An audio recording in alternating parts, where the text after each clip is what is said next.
अच्छा, कल हमने तीन किस्म की बीमारियां डिस्कस की थी, जिसमें कॉक्सी, ज़ुकाम या पेस्चुरोलोसिस, स्केबीज या खारिश की बीमारी। नेक्स्ट जो चार बीमारियां मज़ीद हमने डिस्कस करनी है, जिसमें अभी चौथे नंबर पे आ रही है हमारे पास डायरिया।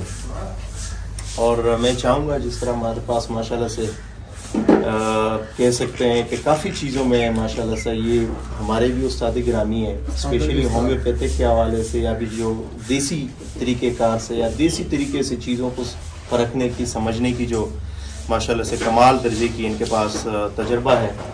तो कारी साहब, अगर आप चाहें तो आप कंट्रीब्यूट करें। जी जी। तो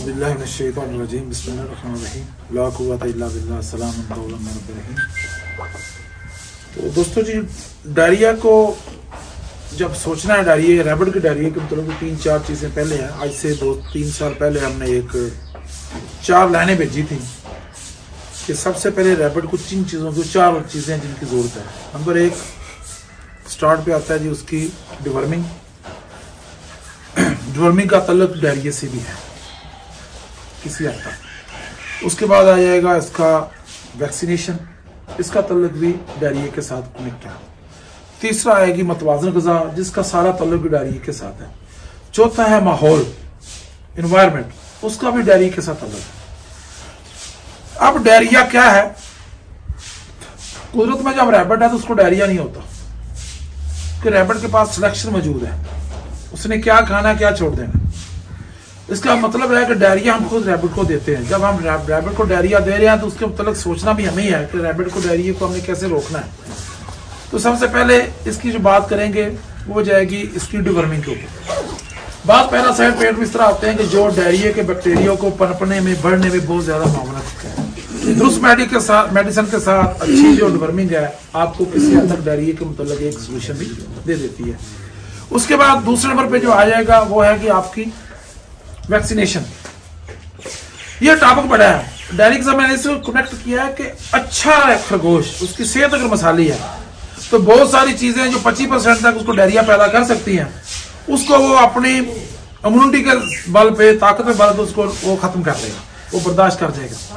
अगर वो रैबिट कमजोर है, पहले से कमजोर है, तो फिर नामुवाफिक हालात में अगर उसके ऊपर डायरिया अटैक आता है तो फिर वो उसके ऊपर उसका सर्वाइव करना मुश्किल हो जाता है, उसको फंस जाता है।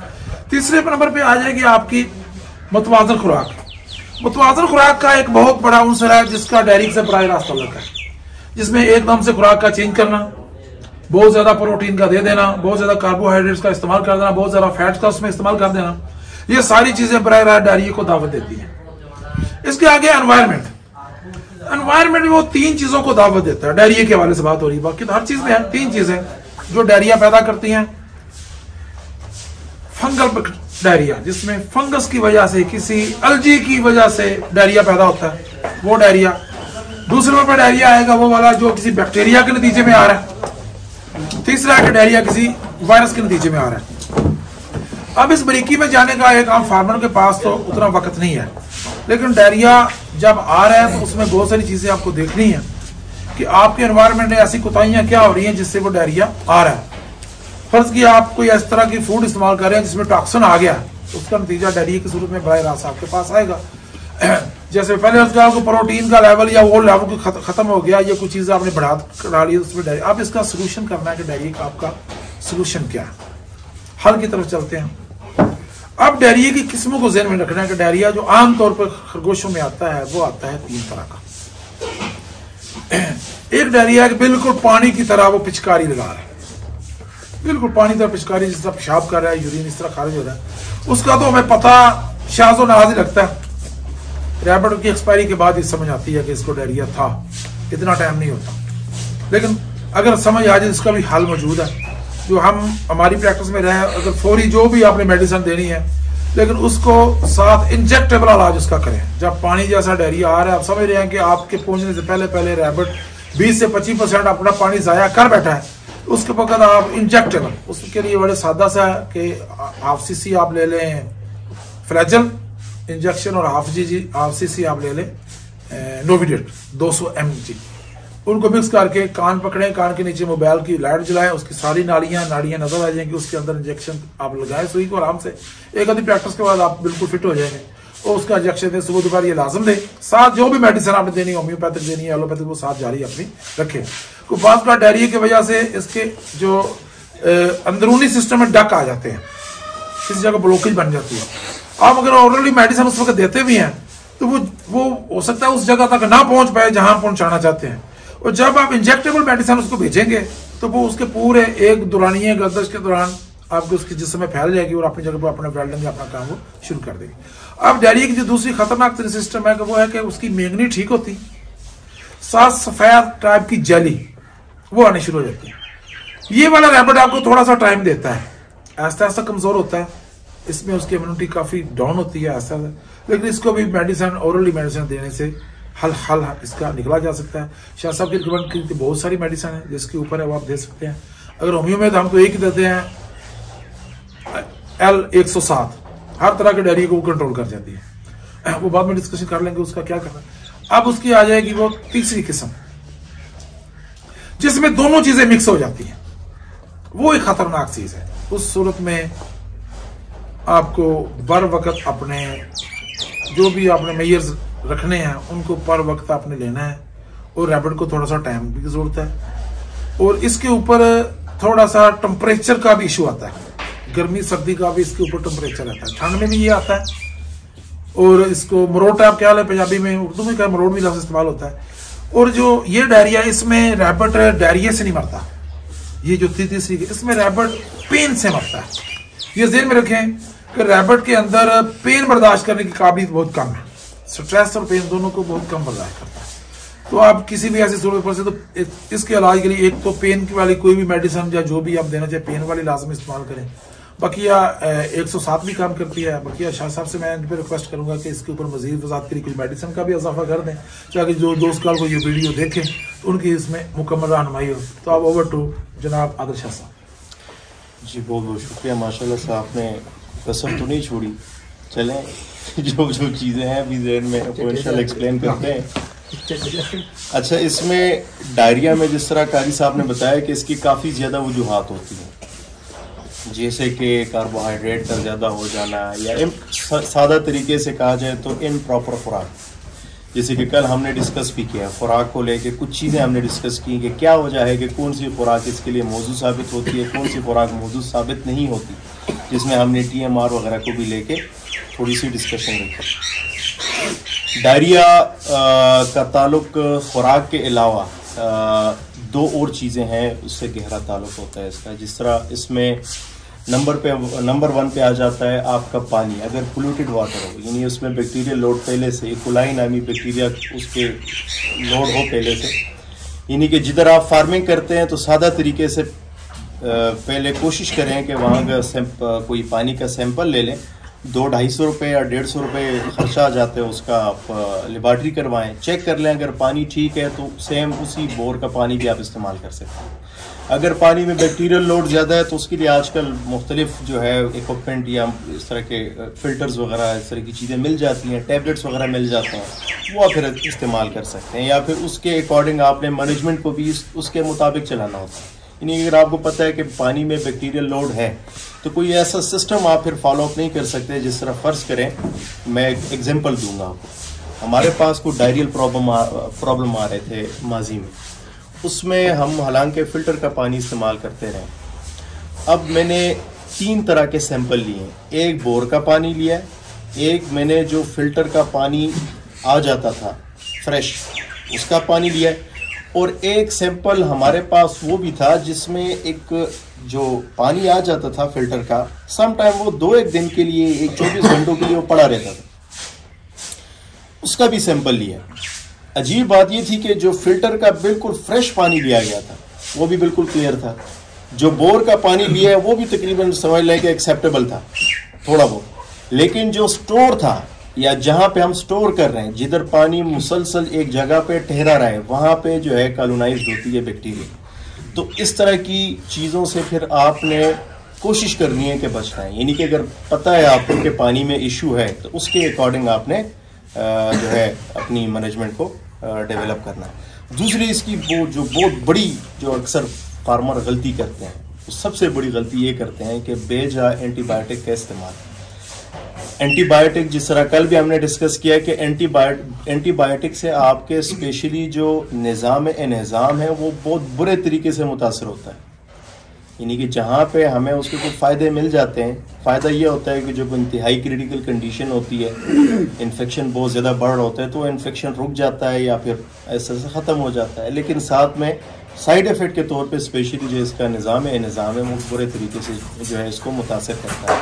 स्पेशली कुछ एंटीबायोटिक तो ऐसे हैं जिसका हम बिल्कुल भी कतई कोई इस्तेमाल ही नहीं करते, यानी कि इंजेक्टेबल में इस्तेमाल कर सकते हैं, ओरली उसका इस्तेमाल जो है बिल्कुल पॉसिबल नहीं है। जैसे कि पेनिसिलिन ले लें, इस तरह ऑक्सीटेट्रासाइक्लिन ले लें, ये ओरली आप नहीं इस्तेमाल कर सकते, चूँकि इससे कुछ इस तरह की प्रॉब्लम डेवलप होती हैं, यानी कि जिस्म के अंदर सम टाइम इंटेस्टाइन्स के अंदर कुछ ऐसे बुरे जरासीम होते हैं, वो मॉर्बेंट होते हैं, कुछ ऐसे बैक्टीरियाज होते हैं, वो बैक्टीरिया बेसिकली टॉक्सिन रिलीज करते हैं। जब कॉलोनाइज्ड होते हैं तो टॉक्सिन रिलीज करते हैं। अब यहाँ पे प्रॉब्लम ये होती है कि सम टाइम ऐसा होता है कि वो बैक्टीरिया मौजूद होता है, जब आप उसको किल करते हैं तो उसके किल होने के बाद भी उसमें से टॉक्सिन निकलता है, उससे भी डायरिया डेवलप होता है। तो बहरहाल इसमें ज़्यादातर एंटीबायोटिक में कोशिश ये की जाती है कि इंजेक्टेबल का इस्तेमाल किया जाए, कुछ में ओरल का भी इस्तेमाल होता है जिसके साइड इफ़ेक्ट इंतहाई कम होते हैं। बहरहाल अगर ट्रीटमेंट की तरफ आएँ तो ट्रीटमेंट में जो इस वक्त सबसे आसानी से मिलने वाली जो दवाई है, सल्फा ग्रुप की मेडिसिन है, सल्फाडिमाइडिन के नाम से, उसका इस्तेमाल कर सकते हैं, सल्फाकोनज़ोलिन का इस्तेमाल कर सकते हैं। इसके अलावा मशवरा ये होगा, जब भी डायरिया लगे सिंपल एक काम करें कि चारा मुकम्मल हटा दें, या अगर चारा देना भी है तो सिर्फ और सिर्फ ड्राई चारा दें। सिर्फ ड्राई चारा खाने से भी ऑटोमेटिकली जो है उसका डायरिया रुक जाए, खत्म हो जाए। बाकी माशाल्लाह से कारी साहब ने उसकी काफ़ी इकसाम भी जो है डिस्कस कर लिए हैं। इसमें मैं चाहता हूँ कि मज़ीद अगर आप लोगों के कुछ सवालात हों तो वो पूछ लें।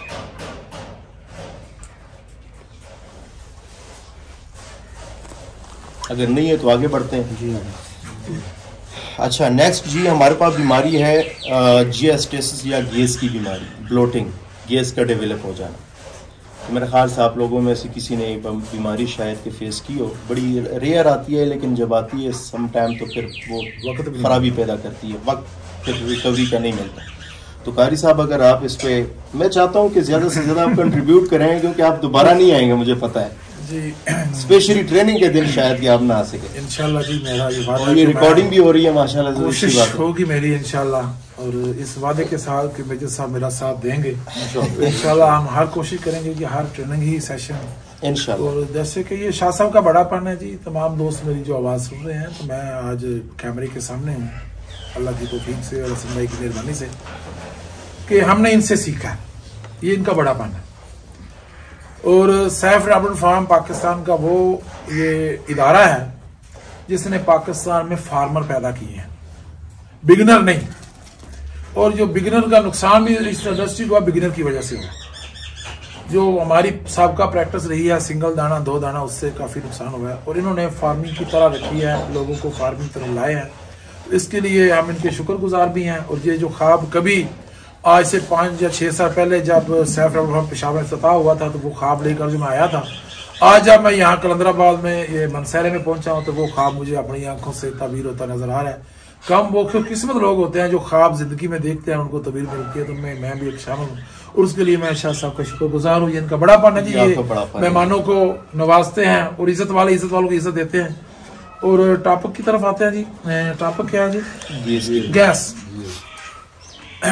इसमें ये भी डायरिया की तरह रिलेटेड चीज़ है, चूँकि ये निज़ाम इंहज़ाम के साथ ताल्लुक है। तो रैबिट में एक पेचीदगी है, इसका जो फेफड़ा है वो सबसे कमज़ोर है, जितने भी जानदार पैदा हुए फेफड़ा सबसे कमज़ोर है। और ये उल्टी की सलाहियत नहीं रखता, अपनी खुराक को बाहर निकालने की सलाहियत नहीं रखता, जिससे बाज़ बात फिर ये ऐसा होता है कि कुछ चीज़ ऐसी अंदर चली जाए तो इससे के अंदर फिर वो ऑप्शन तो इसका नहीं है कि वो ये उल्टी कर सके, फिर ये बाज़ औक़ात इसके अंदर कोई इस तरह की पेचीदगियां हैं कि इसका निज़ाम बंद हो जाता है। तो उस बंद निज़ाम में बाज़ औक़ात फिर हमें गैस की पेचीदगी भी नजर आती है। तो इसका ये है। और इसका जो मेन फोकस है वो है आपकी खुराक। खुराक में जो ब्लॉकेज का सबसे बड़ा जरिया बनता है बैक्टीरिया के अलावा, वो है हमारी आलूदा खुराक, और उसमें स्पेशली मिट्टी का शामिल हो जाना। मिट्टी बड़े जानवरों के अंदर भी बैठ जाए तो उसको भी ले डूबती है। मेरा बछड़ों के साथ भी थोड़ा सा ताल्लुक है, तो बछड़े भी इससे काफी इफेक्ट होते हैं। और आज बाई चांस से हसन भाई भी मौजूद है, तो बकरियों के वाले से भी बात है। बकरियों में मिट्टी का क्या? बिल्कुल जी, बकरियों में भी इसकी मोर्टेलिटी लाजम है। तो जो बड़ा जानवर मिट्टी को बर्दाश्त नहीं कर पाया, तो ये इतना एक छोटा सा हसास जानवर कैसे पाएगा?